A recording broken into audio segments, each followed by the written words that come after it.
conviction confronts our thinking and our motivation also.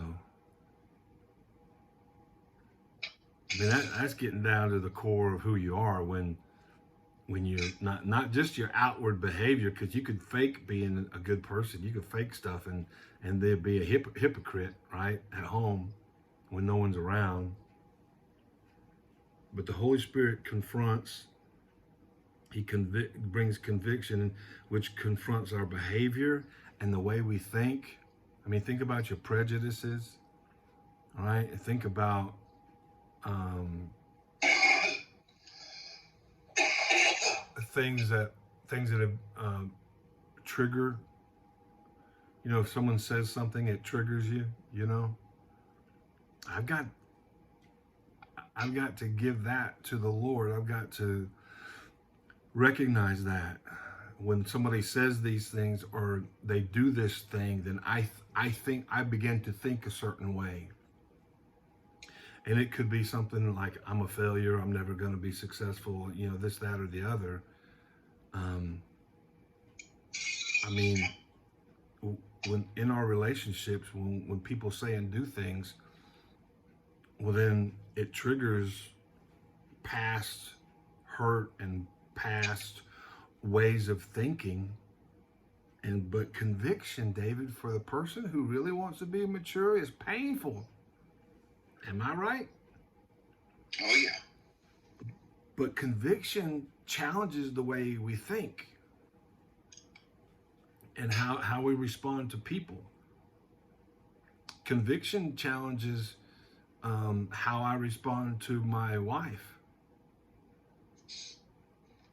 Conviction challenges me in how I respond to, you know, circumstances at work, people at work. And that's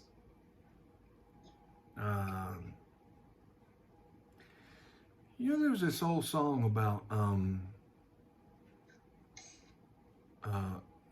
it's an old hymn. I can't think of it now, but it says that like only God can change the spots on a leopard, right? Because the spots on a leopard are genetic, right? You're not just going to change the spot on, but God can do that. And you and I have some genetic stuff. It's called sin. And it runs so deep, right? Our sin, our ability to make excuses for stuff, and it runs deep. And only God can change the spots on Brad and David. Because this is what Paul was talking about in chapter 7. What was it?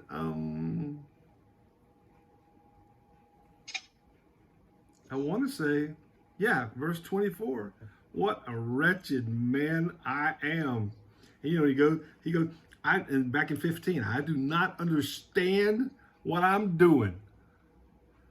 I want to, verse 15, 7:15, I want to do, I don't do that. And the thing I don't want to do, well, I turn around and I do that. We talked about that last time we talked. Yeah. And verse 18, for I have the desire to do what is good, but I can't do it. Verse 19, for what I want to do is not good. I want to do it, and I end up doing the evil that I don't want to do. And I'm telling you, and you know it, that conviction challenges our thinking and our motives, and it gets way down deep to that stuff Paul's talking about in the previous chapter, in chapter 7, verse 15 and 19 and down to 24. But conviction confronts our behavior. And so this is where, like today, in this day and age where the woke, progressive people are just excusing all kind of behavior.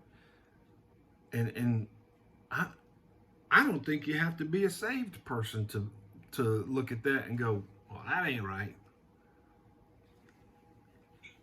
I mean, the average person knows what, I guess, general common knowledge, although it's been terribly skewed. I was gonna say common knowledge is like It's not. gone. It's. Yes. It is gone, man. That's right. That's why I'm checking myself on that one. Yeah, that's what we call common sense. Everybody, it's common. Everybody got it. Well, not anymore.